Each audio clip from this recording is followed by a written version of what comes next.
everybody. My name is Carter Hall, and with me today, I have a very special guest because at one point I was a sports intern at a local news station here in Amarillo. Well, this person um, was a reporter there.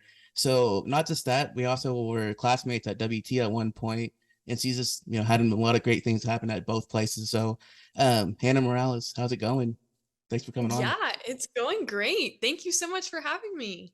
Yeah, of course. I mean, when I was kind of, thinking about guests, I'm like, of course, I got to have Hannah on. She's just, had a lot of great stuff happen. So, um, like I said, thanks for coming on. Thanks for making the time out to do this. Yeah, definitely. Cool. So, everybody kind of has like, a beginning and anything like that as a journey, whatever journey they take. I believe I'm a firm believer everybody has a journey and a purpose and anything like that. But for you, like I mentioned and kind of alluded to, we were classmates at WT together at the same point, and obviously all the great achievements we could see behind you and everything like that. But uh, why did you choose like WT? Like, was there any specific reason, like purpose that you chose to go there?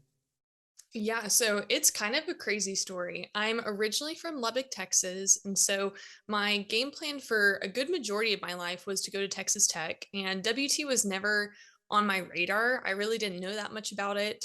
And then my senior year, whenever it kind of came to crunch time and deciding what my next steps would be, I really just tried to kind of jump outside my comfort zone and look at various different options. And WT was one of those.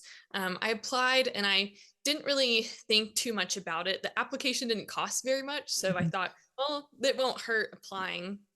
And they were actually the first school to get back to me and say that I was accepted into their university. And I decided to take a tour.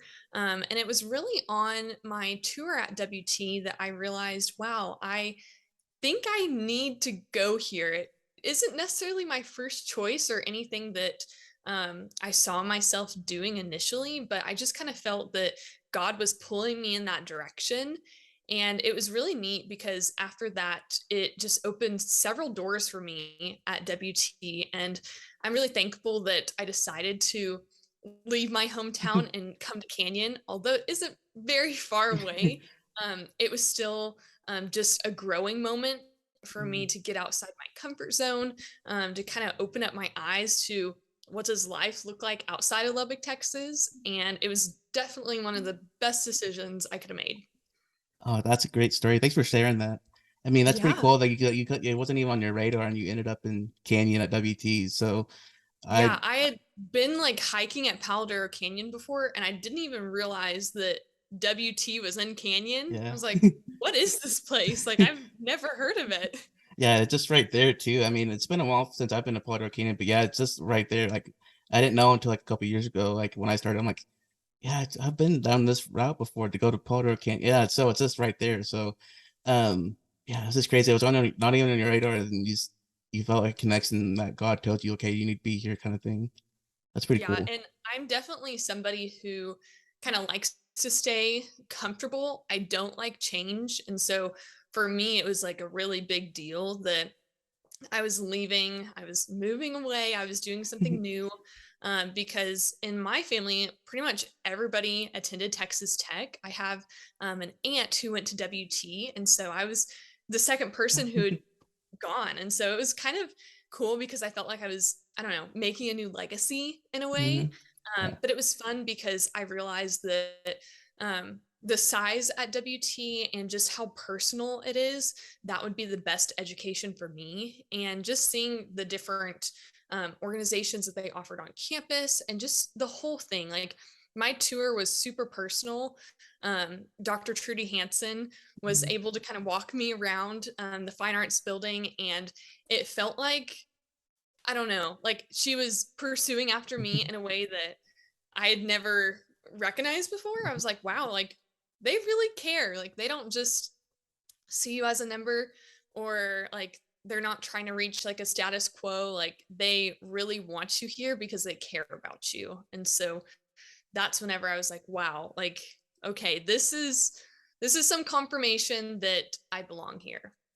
Yeah, for sure. I mean, I kind of have a similar story in that sense. Like, I graduated from a community college and with my, associates in general studies, did my basics and, obviously did the whole transfer thing, going to WT, applied there. But, um, I had a friend who also taught at WT. So, or no, excuse me, at AC, in my college rather.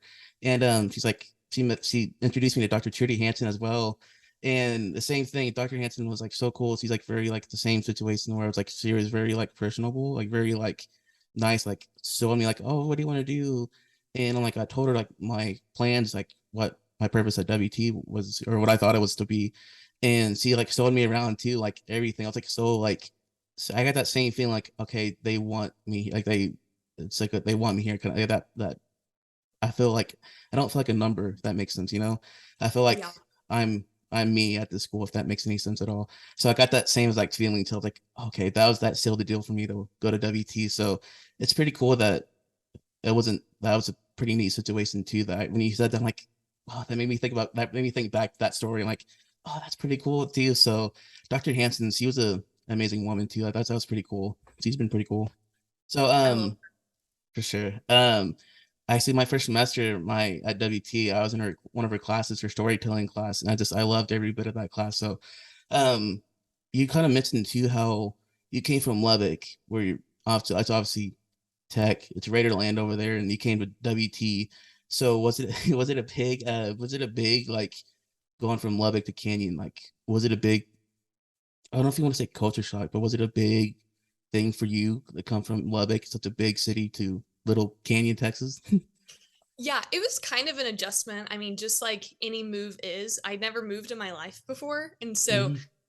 I was excited, but at the same time, I didn't really know what to expect. I knew that it was a really small town, and I was thankful to find out that Amarillo wasn't too far. So I could Hmm. go eat at Raising Cane's, I could go to Target, Yeah. I could, do all the things. But I felt like it was nice kind of being in like I don't know, in a smaller environment, I guess you could say, because even Hmm. from talking to people who are from Canyon and attended WT, WT is kind of like its own world. Yes, it's a part of Canyon, but a lot of students who grew up in Canyon, went to WT, were like, this is different. Like, I'm from Hmm. here, but this is a different environment, a different experience. And so for me, it was a transition at first, but it was a good transition. It taught me a lot. It was easy to get around, For so sure. that was good, Yeah. with it being smaller. But Amarillo to me is a little bit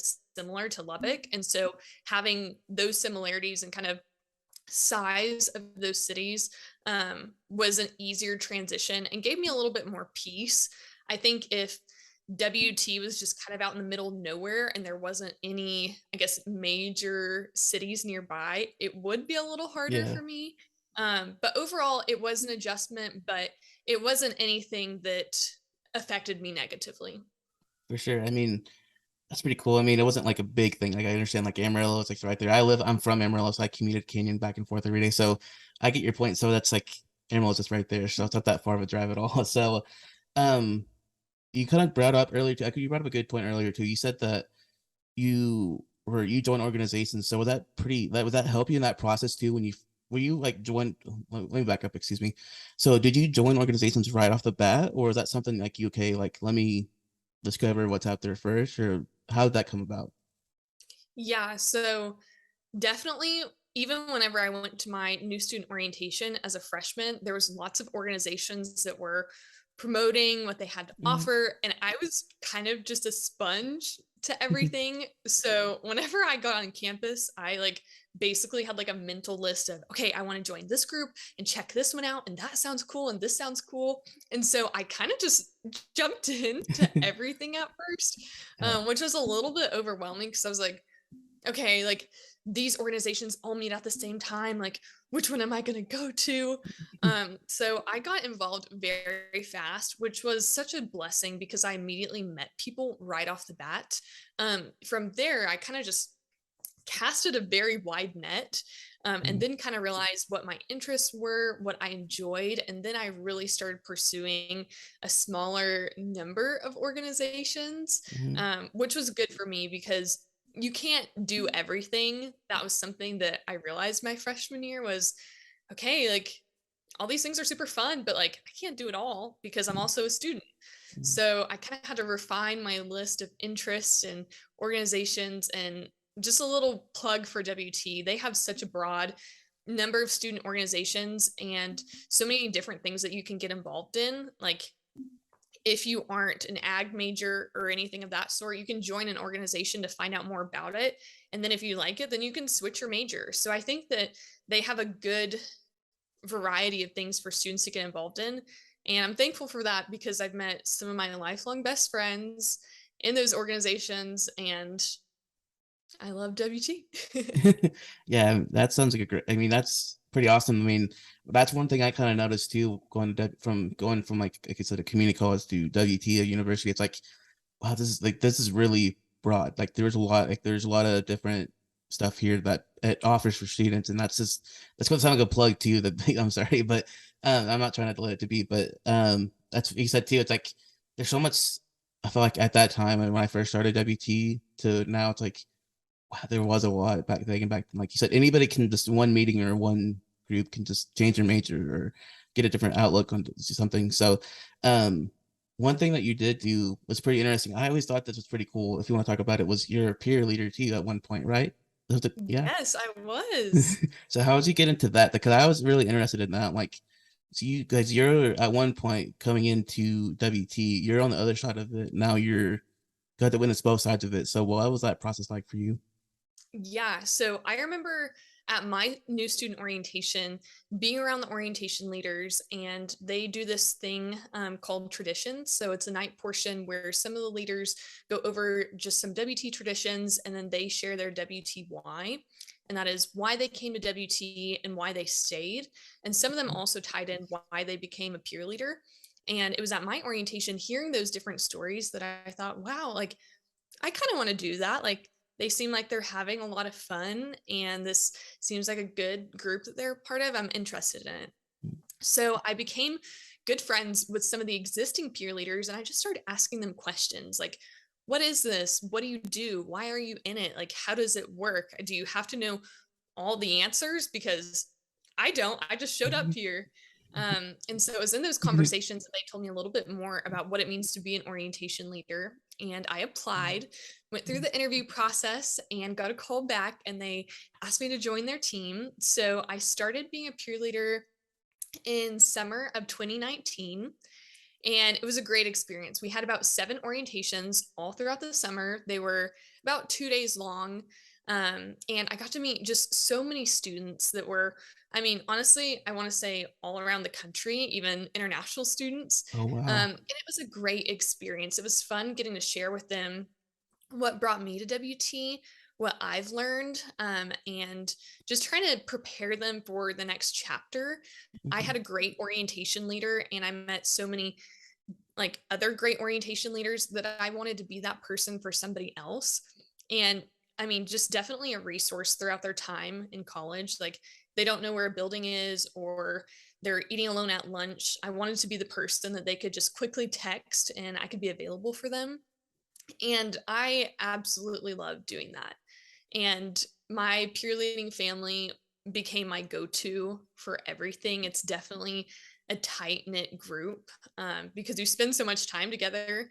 You spend pretty much the entire spring semester before the summer going through trainings on how to talk to students, how to lead them through different activities, how to go through advising with them and then help them set up their schedule. That's a really big one that a lot of students are kind of nervous about in coming to college is I don't know how to set up my classes. How do I do this? Like, am I going to take 20 hours? What does that mean? So we're kind of there to ease them through it and kind of just hold their hand and make them feel confident. And then my next summer in peer leading was summer of 2020. And so that was a little bit challenging because we had to look at how can we connect with students in a virtual format. And so that definitely kind of threw us all for a loop. And I'm very thankful that I had the experience the summer prior to kind of take the in person elements and try and translate them online to where students were still getting a good introduction and welcome to college because their previous senior year was kind of cut short. And now they're in a new chapter where life looks very different. There's several unknowns. So It was definitely a learning season for all of Yeah. us, but it was still really good. Connections were still made. Students still showed up. And after that, I really wanted to just keep getting involved with orientation. So they have the orientation leaders, and then they have consultants that are initially under our boss. And so the consultants basically help be a peer leader to the peer leaders. They are mentoring them. They're helping them with any issues or concerns they may have with students in their group. They just lead them through all the trainings in the spring and are constantly there in the summer. And so I applied to be a consultant. I got the position. And last summer, we actually doubled our orientations. We had 14 throughout the entire summer. Wow. Some of those were back to back during the week. So they're 2 day orientations, and we would have one Monday, Tuesday, Wednesday, Thursday, and it was very fast. But it was fun being on that side as well. I didn't have a group of students every single week, but I had the peer leaders who I was able to mentor, support, encourage. And through that, it also gave me a lot of public speaking experience. At each orientation, me and my partner David would go up on stage, greet the students, and kind of just walk them through what orientation is and what it'll look like. So we spoke at 14 orientations all summer, kind of said the same Wow. thing, led them through some different activities. And it gave me a big confidence boost that I could talk in front of, 100 plus students every single Mm, week, twice a week, all summer. And it's kind of a unique experience that a lot of people don't get. And for that, I'm really thankful. And I really feel like through orientation, it's prepared me in several ways for the job that I have now and just connecting with other people because, college is a very diverse place. Like, you will never be in a place as diverse mm, as, a university. So, with that, I don't know, it just helped me form so many intentional relationships. And I'm just so thankful. I could go on and on about orientation because I love it so much. It sounds like you had a great time being in orientation. I mean, it's really nice to have like someone going in, to university who really may not know a whole lot, like you said, having that valuable resource of someone to go to, like, hey, I don't like setting up my schedule, like you mentioned, or doing XYZ. Because once I got to WT, I felt like I knew, like, okay, I need to do this, I need to set up my class, do that. But there's from community college to WT, the university, it's like they add a little bit more on. I'm like, okay, I need to slow this down a little bit. What's going on, kind of thing. So having that person there, like, especially like you or anybody else who's a peer leader, was like must be really helpful in that sense. So sounds like the fact that they doubled it really, I think, helps in the long run too. So that's pretty interesting. Thank you for sharing your story too on that. So you said you mentioned public speaking or anything like that. So was that something that you was that let me reword that. So public speaking, was that something that was like not your comfort zone initially, or is that something like you, because sounds like you're a great talker and you obviously it's in your degree and anything like that, but was that something like you had something you had to overcome with being a peer leader, or is that something you a gift you've always had? Yeah, so if you would have asked me like a couple years ago to speak in front of, a big group of people, I Mhm, probably would have tried to, talk my way out of it. And so it hasn't always been something that I have enjoyed or even wanted to do. But I think just kind of diving more into the broadcast media just field, it's something that you have to do. And so I had a little bit more experience talking in front of a camera, talking in front of, you know, technical equipment. And with that, like, you're talking to people through, a screen, through a camera, through a device. But it was a little bit different, seeing those people in person and, watching their reactions and mhm, facial expressions and, everything. And so um, I feel like everyone over time gets better at something once they practice it. And in orientation, for example, like the very first time that I had to go up in front of mhm, the group and just welcome all these students and some of their parents was definitely nerve wracking. And then by the last time that I did it, the 14th one, I just felt like a breeze. And so I enjoy it now. I've had the opportunity to speak in front of different groups. There was a really cool experience I had. Actually, I think my sophomore year, there's an event on campus. It's called Girls Night Out. Mhm. And I got asked to help MC the event, and I Oh didn't really wow. know what to expect. Me and a good friend of mine kind of just ran the whole show, and we introduced the speakers and just kind of were the in between parts to Mhm. really the whole night. And that was a lot of fun. So Mhm. I think that WT has given me a lot of opportunities to get better at that and kind of put it to the test. But it was something that was definitely outside of my comfort zone initially. I knew that I would probably have to do it in the future, but I had no idea what it would entail. Oh, that's pretty cool. The fact that you got asked to MC something in your sophomore year, it's pretty amazing. That's pretty cool. I mean, I was so surprised. I was like, "Me?" were you? It's like, "Why do you want me?" I think I would have the same reaction to you because like if you like same thing, same situation here, like presenting, like presentation, like getting in front of like large groups of people. I'm like, okay, I'll be in the back like pacing, okay, going overthinking it much more than actually just going out there and having fun. Like the fact that I'm still doing a podcast, I'm like, okay, I don't know how I could talk, but the fact that that's pretty cool. Like I didn't know that you MC'd a show. That's pretty cool. So that like you kind of missed. Ugh, I cannot speak today. I'm so sorry. I have to edit this part out later. But with broadcasting or anything like that, that ended up becoming like your major, right? It's your broadcast journalism, right? Yes. Cool. So how did you like kind of discover that? Like, was that something that going into WT? Like, okay, I have a goal, and this is what I know what to do after college. Is that something like you initially knew growing in? That was your major. Definitely. So broadcast for me is it kind of has a really cool story. So um in middle school, I was very much so in my shell. I was kind of timid, and I went out on a limb and I joined this broadcast media class. I thought it would be fun. I needed an extra elective. I knew a girl that was also going to be in the class, so I joined. And it was in that class that I was completely brought out of my shell. I was pushed way outside my comfort zone.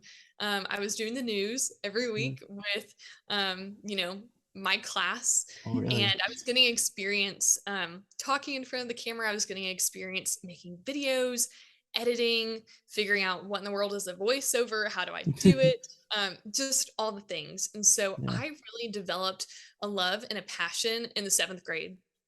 And from there I was like, well, like I kind of want to dream big. Like I want to be on TV. I think I want to keep doing news. This is so much fun. And so I kind of took that passion, ran with it into high school. I was involved in high school broadcast media. We did the news there as well. And I really just continued to pursue what it looks like to make videos, what it looks like to, broadcast a little news, whether it's, sharing with students like win lunches, like upcoming announcements, like the fun things. Yeah. And I definitely knew before coming to college that I wanted to keep doing that. I didn't know where it was going to be, but I knew that's what I wanted to do. And so whenever I found out about the media communication program at WT, it was very attractive to me and I wanted to get involved. I really just fell in love with all the opportunities that they had up front. I had a great chance to really put my skills to the test my freshman year. I took a class called News One, and I didn't know going into it that it was like a senior level class, like it was a upperclassman Oh wow. um, kind of targeted class. Don't know how I was registered in it, but I was in it. And I had Oh, just a great experience of, whoa, like I want to do this, but this is kind of hard. Like how do I get better at this? Is this really what it looks like to, make a newscast, like find a story, interview the contacts, go out, shoot my B roll, like all the things. And so it was probably the most challenging class that I took at WT, especially as a freshman. I had no idea what I was getting myself into, but I learned a lot and I got better every single video that I made, every single time I anchored.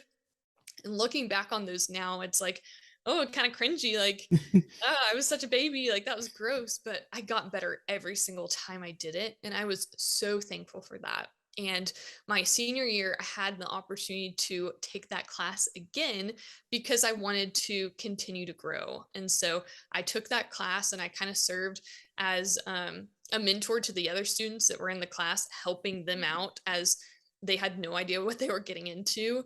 And I had the opportunity to just kind of refine my skills one more time before graduating. So broadcast has always held a very special place in my heart. And I'm very thankful that WT gave me the experiences that I had because I was able to just take that and then run with it. Oh, that's pretty cool. That's really awesome. I mean, some of the stuff I look back to when I was at Amarillo College, because I did some stuff, similar. Like I did a class where you had to anchor, you're a floor manager, you kind of rotated, you're a floor manager, did a little bit of everything. I remember the first time I did something, I was on camera doing a package for something. I looked back, I found it the other day. Funny enough, I watched it like 30 seconds in. I'm like, I had to quit watching this. This is so cringe. I hate myself being on camera sometimes because it's going to sound really weird. I hate the sound of my voice in a recording, if that makes any sense. So the fact that like I heard myself and saw myself back then, like 3 years ago, I'm like, that sounds horrible. I'm Like, gonna this is the quit watching. worst. Yeah, Yes, I understand that.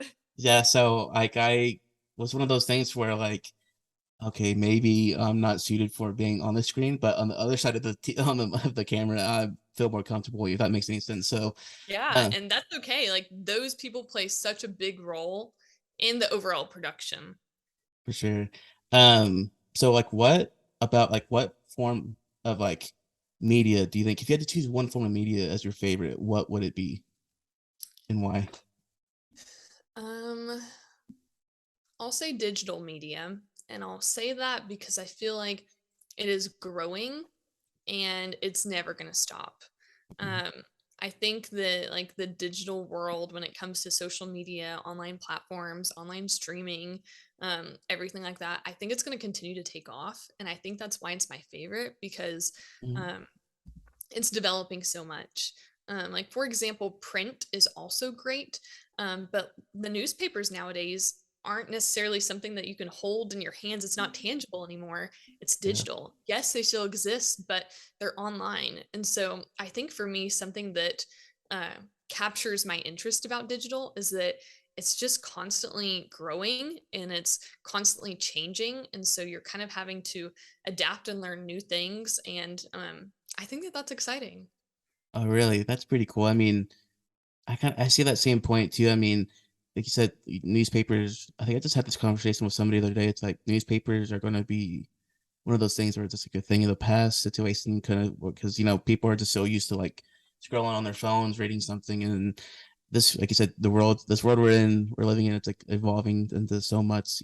People can create so many different things, digitally. So, um, that's did you? So that's pretty cool. I mean, do you have any like in the world of like media now, do you have any influences or anything like that? Do you have someone or a influencer, somebody or that you look up to, like, okay, I want to when I create content, I want to make content like that?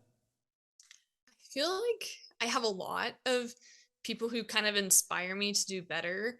Um, I will say that at WT, I met so many talented people who are invested in media communication that really just helped me spark my fire more. And whenever I would see their work and what they were doing, it just made me hungry for more. And so a lot of those people just encouraged me, and it was cool being so close to them to where I could ask like, hey, how did you do that? Or here's my video, how could I make it better? Or what should I do differently? Or I have this issue, can you help me fix it? And those were the influencers that made the most difference in my life. I have other influencers who I may just like know through Instagram or Yeah. YouTube or whatever. But it was the personal ones that were able to sit down with me and show me how to do something like, hey, like I don't have a lot of experience in Premiere. How do I edit this video? And them sitting down with me and saying, okay, like here's a little, trick. Here's a tip to make this faster and make this Mhm. better.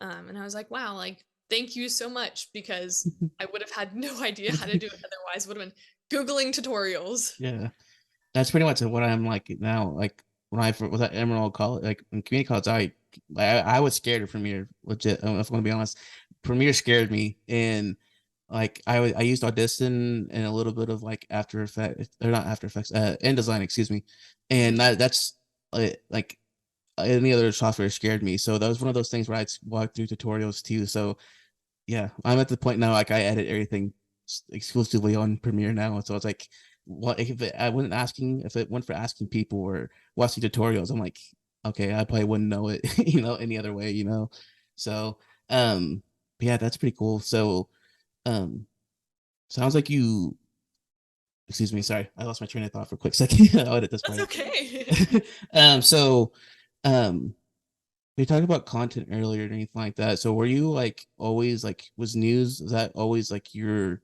like you kind of talked about it like you said in high school and got to college and helped with different stuff. So was that something like you knew like right off the bat that was going to be your thing, or is there always like a plan B per se? Not so much a plan B, but is there always like an alternative route you would have gone had it not been for news?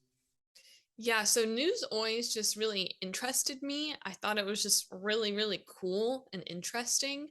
And it was kind of initially like what I've always wanted to do was, be on the news, be involved in news. And so growing up, I enjoyed watching the news. There were some things that I didn't really understand, but I was like, okay, this is cool. Yeah, But kind of my backup plan was um, being the person that I was originally inspired through. So for me, that was my middle school media teacher. So I always thought that it would be a great option to be a media teacher in the future at a school and teach students what it looks like to make content, talk on camera, edit it together. And that was kind of like a backup idea for me. But it always interested me because I was like, man, like I want to give back to people that have invested in me and I want to invest in the next generation. And so that's something that could be in my future one yeah, day. It is not currently what I'm doing.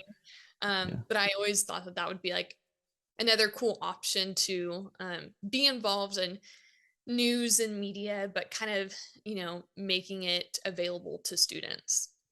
That's pretty cool. I could see that. I could see you being teaching and doing stuff like that.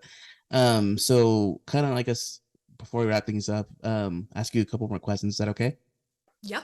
Okay, cool. So I guess kind of talk about like you said, talking about this like this next generation. Like if you want to like, do you want to start teaching or anything like that, and if there's anybody out there right now who's like who may watch this or listen to this podcast, um, what advice or I guess precautions or I guess advice really would you give them to like getting in if they were getting the media what or anything like that or major broadcast journalism communications or anything like that, what advice would you give them to like really help them out, you think? I would say don't be too hard on yourself. You are always your own worst critic, and take every single project that you complete and take that and improve on it the next time. And I feel like that every single time you practice something like and you're passionate about it, Mhm. you are going to improve. And so find something that you're passionate about and really just explore that. I think media is such a broad field that you can do so many different things. I mean, you can go to school and get a media degree and graduate, and there are a variety of jobs that you can jump into. So I Mhm. would say find something that you're passionate about in media, and really just look into it and ask questions and network with other people and reach out to them, and ask them, hey, like I'm kind of interested in what you do for a living, can you tell me about it, how did you get into it? And I really think that that will be just a good instruction to, jumping into the media world, because pretty much in every single job there is a media element to some sort, in every business and every field. Like everything's becoming, more available online and digitally, and there's a person that's doing that job. So I think that it's a great field to get involved in because there's so many opportunities. Well, awesome. Hannah, thank you for coming on. I mean, you gave a lot of great information. So thank you for your time again. I mean, I had a lot of fun. So thank you. You said for making time out and coming to the podcast. Hope you're doing great, some great things. So, um, yeah, thank you. Yes, thank you so much for having me. I was happy to share a little bit about my experience. And I will add in that I am currently not involved in the broadcast field. I'm kind of doing something a little bit different, but it all ties back into, media. And Mm-hmm. I want to encourage people who graduate and they have this degree and they're not doing something that they got a degree for, like, that's okay. Or they're doing something a little bit different than they thought that they would. That's okay too. I think that the Lord has a better plan for our lives than we Mm-hmm. do, and we just have to trust Him with that. And so I'm very thankful to, trust Him and have that experience. But to anyone listening or watching, I would definitely say, like, if something is on your heart, pray for it. God's got it. He will lead you and He will guide you. And if it's something that wasn't on your radar, that's not a bad thing. Yeah. Thank you for sharing that. I mean, I'm a big firm believer too in having faith in whatever it is you do. So thank you for sharing that. That's awesome. I mean, like you said, you're a trailblazer in everything you do. So thank you for that. So have you have a good rest of your day and good rest. I hope everybody has a good rest of their weekend listening to this. So thank you, Hannah, one again. Yes, thank you so much. Okay, bye. See ya.